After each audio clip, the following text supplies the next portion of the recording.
The Midnight Selkie, Chapter 20. The rumor was true. The Akokami was equipped to handle any emergency. It survived the Selkie journey. It survived the worst storm of the century. It also provided a pair of crutches for Malcolm. Captain Jim was certainly prepared for anything. The morning breeze felt so refreshing, after a rather muggy night. No one complained, however. With the absence of Atari, the night was peaceful and quiet. The morning, with its fresh and dewy sweetness, felt joyous. A sort of saga had passed, and a new one was set to begin. Artemis watched Raleigh carefully as the boy took in a deep breath of fresh air. "It seems like an entirely new world today." "Yes, it does, doesn't it?" Artemis replied. "Are you sure that you'll be all right on Marrow Rock?" "We are clever creatures, Raleigh. We will manage." "I will never forget you, you know," Raleigh stated. "I wouldn't want you to.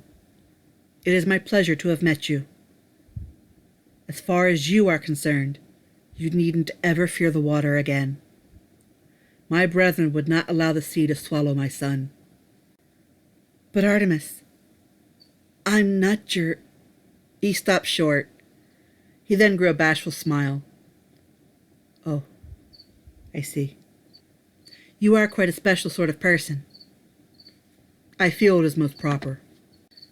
Promise me, Artemis, that you will always treat my mother well. Don't ever hurt her." "I would not search so long for a treasure only to abuse it. I'm not like that. I wish to treat you well, too.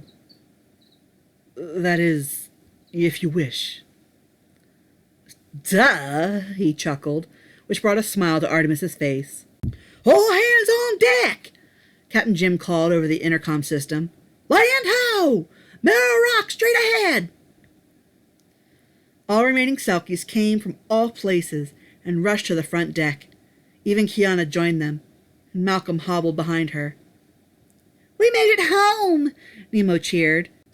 He hopped into Yue's arms as the fox-eyed Selkie chuckled. "I had almost forgotten how beautiful it was," Lajlai said with an emotional sigh. "We made it!" Phoebus added. "But you know that it'll never be the same." "Fear not," Yue replied. "We have proven that we can stand tall through adversity." "There's a nice spot to turn in," Kiana pointed. "That's where I first met Artemis." "Yes," Artemis confirmed as he and Raleigh joined them. "That is the stage for our dance." "You'll be free to dance again," she told him. Malcolm looked away sadly. "You'll be free too, you know. You'll be free to dance." "Malcolm." "Look!" Raleigh shouted, pointing to the beach. No one could believe their eyes. On the beach sat Admiral Nye Porter in his usual dress. A sealskin hung over a low branch of a gnarled old tree on the edge of the beach.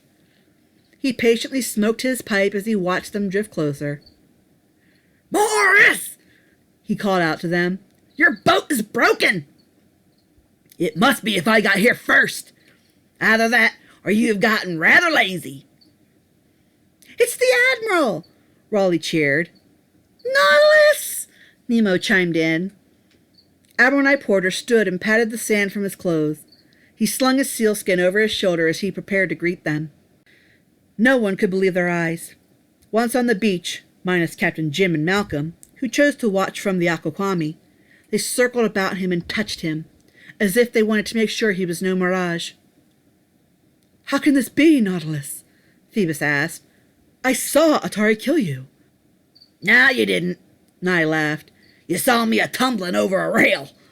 No one even bothered to see if I was holding on." "But you said you gave up your skin. It wasn't with the others. And it was confirmed that Atari's was destroyed. How did you—" "I got it back," Nye shrugged. "I gave my sealskin to the Marrows to keep for me. When I evacuated the Amphitrite, I called for them. I can swim, and I can hold my breath for a long time. That's what happens with a lot of dedication and practice. They came and they gave me back my sealskin." "So it was you? With the sharks?" Yue declared. "Yep.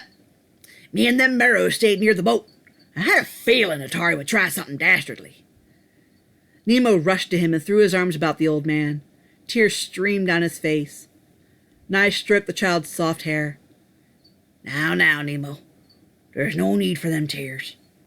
We're all here and free. Nautilus, what should we do? Lajalai asked. Do what Selkies do best, boy. Dance! Dance? He gasped. Even if we have made it here, I don't think there is much of a mood for dancing, Phoebus remarked. We dance to celebrate, Artemis chimed in. Let us celebrate our return home, after all this time. Admiral Porter held up a finger. Celebrate more than that. He stomped away and stopped at a pile of rocks. He pulled the rocks from the pile to reveal the chests from beneath it. Our skins! Nemo gasped. Is it true, mighty Nautilus? Did you really save our skins? Yue breathed hopefully. That I did, Yue, Nye cackled. I knew you'd be surprised. Had the Marrows hurry them here.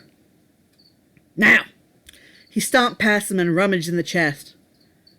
Come now. It is safe in this seclusion. Rise, my brother Marrows, play and rejoice. The Selkies have returned. Mom, look, Raleigh breathed, as the male Marrows pulled themselves onto the rocks. Kiana felt her heart leap. That music, that scene, it was just like that night. Kiana, Artemis called gently. Shall we dance, my beloved Kiana? She wiped a tear from her eye as Artemis led her to the seemingly well-choreographed and rehearsed dance. Raleigh smiled as he watched. But he was not left alone for long. Nemo bounced over and grabbed his hand. Brother Raleigh, you dance too. Dance with us. We owe this to you. Raleigh felt no desire to refuse. He didn't know the dance, but like his mother, he let the Selkies lead his steps.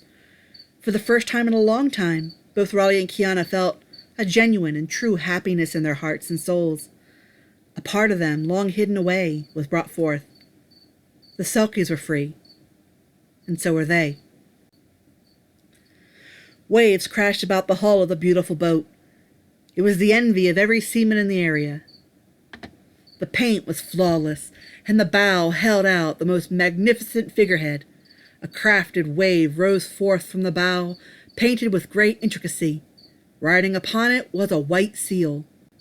She was the mascot of the most magnificent boat in the water, the Midnight Selkie. The boat was a gift from Captain Jim. It was Admiral Nye Porter that helped to craft the figurehead.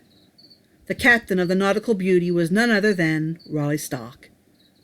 Carly! Carly! The teenage boy called. Hurry and come see! We're almost there! From the cabin came a young girl to watch as they closed in on their destination. She was his sister. They were meeting their parents and the Admiral on Merrill Rock. They had planned to kick off the summer vacation with a cookout on the island. Life had been good. Life was still good. Malcolm had granted Kiana the divorce, and he had transferred to another facility. He had been unable to face his failure of a relationship and family, so he chose to put distance between them. Kiana had married Artemis. Their first matter of business was to retrieve the long-awaiting box from Admiral Nye Porter that contained the ashes of their son. He was all too pleased to finally bestow it to them. A proper funeral was then held for the brother Raleigh had never met. Shortly after that, Carly was born.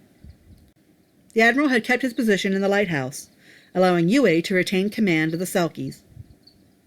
As for Raleigh, he had learned all he could manage from his grandfather and the Admiral.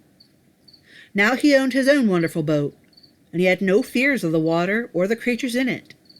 He felt at home, at peace, at one. This was not the only trip to Merrill Rock. He ventured there often. When weekends and vacations came, Raleigh would make frequent visits to the island. He spent long nights in his special spot. There he would watch the Selkies during their midnight dance. Sometimes he even joined them. He was able to boast the greatest family in the area. He was one of them at heart. Raleigh spent the rest of his life devoted to the Selkies. One could say that they were just as devoted to him throughout his lifetime. He grew to tell his children the tale of the Midnight Selkie. When his children had children of their own, he told them. When Raleigh was no longer able to tell the tales of his adventures, the old Admiral Knight Porter or the eternally beautiful Artemis carried on the yarns. It wasn't even just limited to those two. Any Selkie that remembered the tales would gladly share it to any who were interested to hear. Even years after his death, Raleigh lived on in the story of the boy hero and the tale of the Midnight Selkie.